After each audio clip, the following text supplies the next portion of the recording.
she's used to. We can still be cool.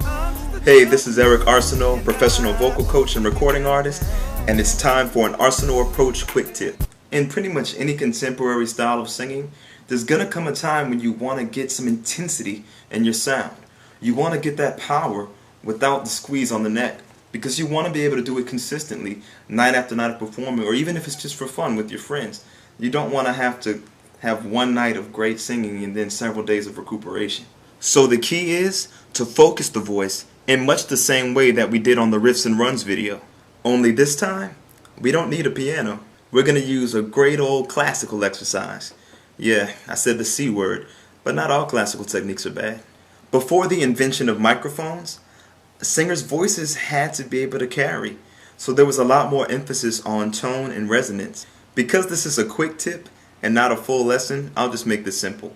Basically, the throat has to relax, and a big component of that is getting the tongue out of the way. The root of the tongue is the cause of a lot of problems for vocalists. It leads to register break and also strain, since the root of the tongue lies right above the vocal folds. Creates a lot of issues. So this exercise is going to get the tongue out of the way and get the vocal cords closing in a great way and get you more resonance and freedom. Remember, volume is not about pushing, it's about focusing the tone.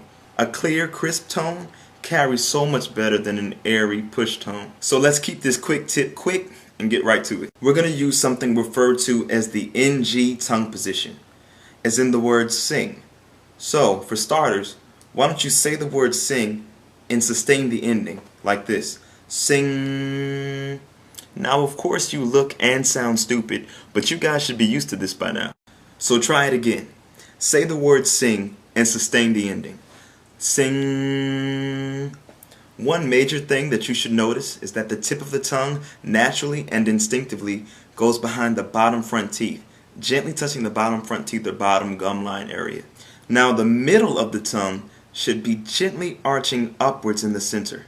We don't want it to be flat and dipping like a spoon. We want it to gently be curved upwards, ever so slightly. So now we're going to remove the first two letters of the word sing, and we're just going to use the NG part. So we're going to go right to the We're going to make it gentle.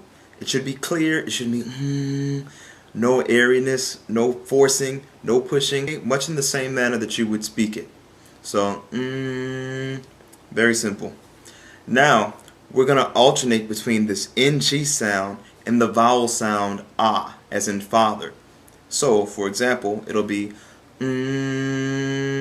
ah.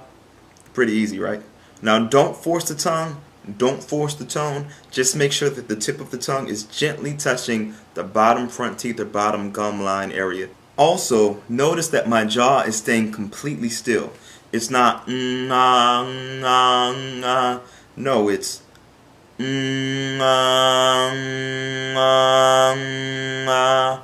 no jaw movement. Also, try not to let the tongue just come crashing down.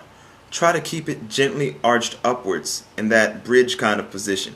So, as opposed to as opposed to just flattening out. Remember, our goal is to try to get the tongue out of the throat, to get more space in the back of the throat, and get the root of the tongue off of the vocal folds so that the vocal cords can vibrate freely. So now let's alternate back and forth between the NG sound and the vowel sound ah 3 times. So you're going to sit up straight with the shoulders pulled gently down and back.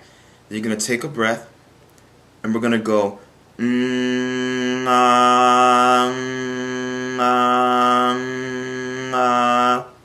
Pretty simple. Let's try it again 3 times. Ready?